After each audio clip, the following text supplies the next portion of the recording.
The crimson dot on the console. The autumn rain in Vancouver has a way of silencing the world. I have spent 20 years as a building superintendent here, watching the seasons change through the glass of my lobby office. It was a Tuesday afternoon, grey and unremarkable. I was nursing a lukewarm cup of tea, thinking about the mundane repairs waiting for me. Then, it happened. The silence was ripped apart by that unmistakable, high-pitched screech. 3 sharp blasts, a pause, and then again. The T3 pattern. Even after 2 decades, that sound sends a cold jolt straight to my spine. I didn't reach for the phone. I ran straight to the main fire alarm control panel in the lobby. In a modern North American building, the alarm doesn't wait for a human to give permission. The moment a smoke detector in Unit 402 sensed a few stray particles, it did 2 things simultaneously. It screamed to wake the neighbors, and it sent a silent digital packet to a monitoring station miles away. We pay a monthly subscription for this peace of mind, a contract that ensures our building is never truly alone. People often think that in an emergency, you have to find your phone and explain your life story to a stranger. But the system is faster than speech. Before Chloe, the young writer in 402, even smelled the smoke from her toaster, a crimson dot was already pulsing on a dispatcher's screen downtown. The computer already knew our address, the floor plan, and the exact coordinates of the nearest fire hydrant. By the time I reached the elevator, the invisible machinery of the city was already in motion. As I stepped out onto the 4th floor, the faint, acrid scent of burnt plastic hit me. My heart hammered against my ribs. I thought about the men and women at the station. While I was fumbling with my master keys, they were already reacting to a data point.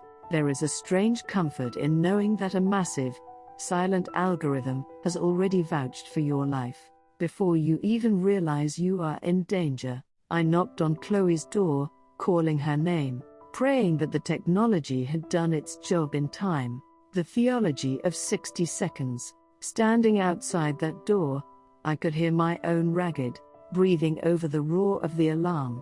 Through the hallway window, I caught a glimpse of the street below. I thought I heard it then, the very first, faint wail of a siren in the distance. In Canada, we have a very specific set of rules for our heroes. When the alert hits the station speakers, the clock starts. We call it turnout time, and in the world of professional firefighting, 60 seconds is the gold standard. It is almost a religious observation. I visited the station once on an open house day. I saw how they lived. Their boots are already tucked into their heavy trousers, which are folded down over the rims. When the tones drop, they don't get dressed, they step into a machine. They pull up the suspenders, throw on the coat, and swing onto the rig.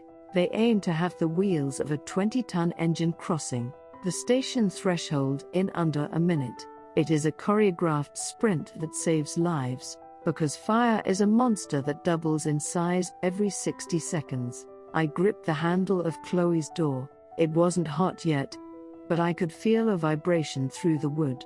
While those firefighters were shaving seconds off their departure, the fire inside was likely climbing the kitchen curtains. Every second wasted is a foot of hallway lost to the heat.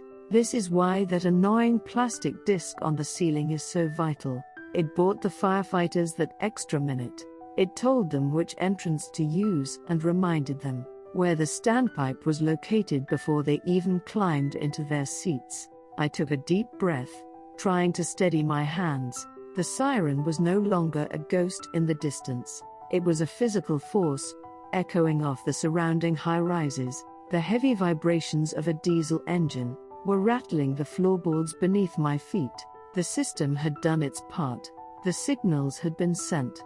The dispatch had been confirmed, and the turnout was complete. Now, it was down to the humans. I turned the key and stepped into the grey haze of Unit 402. The terror of the silent signal. The living room was a wall of grey. Smoke in a modern apartment isn't like a campfire. It is thick, toxic, and smells of chemicals. I dropped to my knees, searching for Chloe. I found her near the sofa, disoriented and coughing. Then, without warning, the screeching alarm stopped. The building fell into a sudden, terrifying silence. In North America, we are conditioned to think that silence means the danger is over, but as a superintendent, I knew that silence was the most dangerous signal of all. The alarm hadn't been fixed, the fire had simply eaten the wires. Back at the monitoring station, Mark, the dispatcher, would have seen his screen go from a fire alert to a communication loss. To a professional, that is a nightmare scenario. It means the situation has escalated so quickly that the building's nervous system has been severed. It means there is no more data, only a black hole where home used to be. I knew exactly what Mark would do. He would immediately upgrade the call to a priority 1 structure fire. He would call for additional ladders and an ambulance, fearing that the residents were trapped.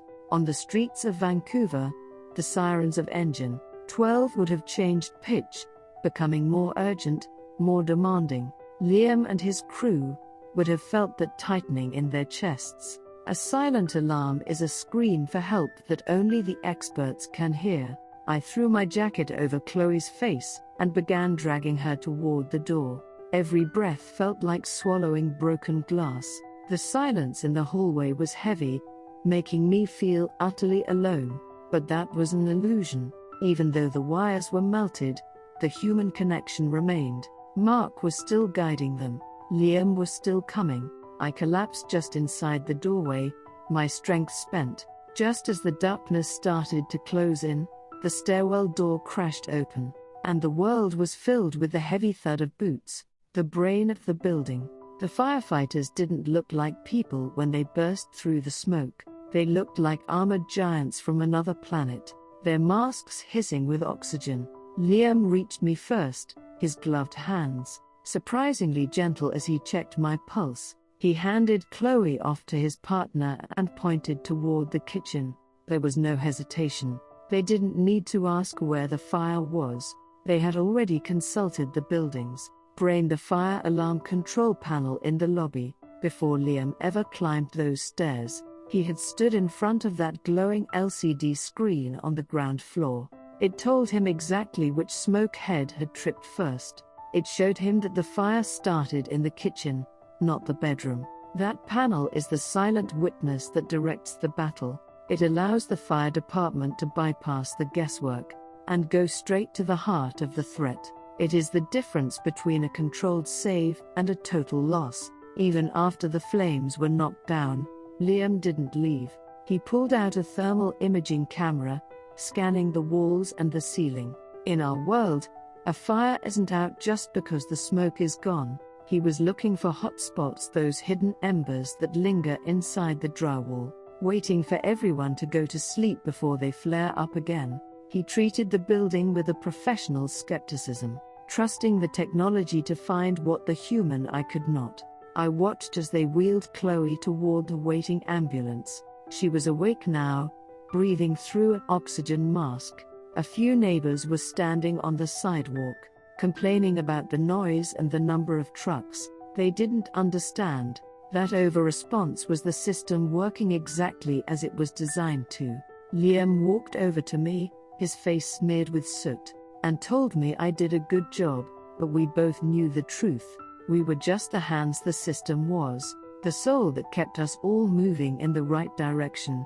The anthem of the 85 decibels, life in the building eventually returned to its quiet rhythm. The scorched drywall was replaced, and the smell of smoke faded into the scent of fresh paint. Chloe came back a week later, looking tired, grateful. She told me that she used to hate the sound of the fire drills, calling them a nuisance. Now, she says she listens for the faint blink of the smoke detector's LED before she goes to bed. It's a small, red heartbeat that tells her she's being watched over. We often worry that our world has become too cold and too digital. We fear that we are just numbers in a database. But this experience taught me that the opposite is true. Every digital packet sent by a smoke detector is a pulse of human intent.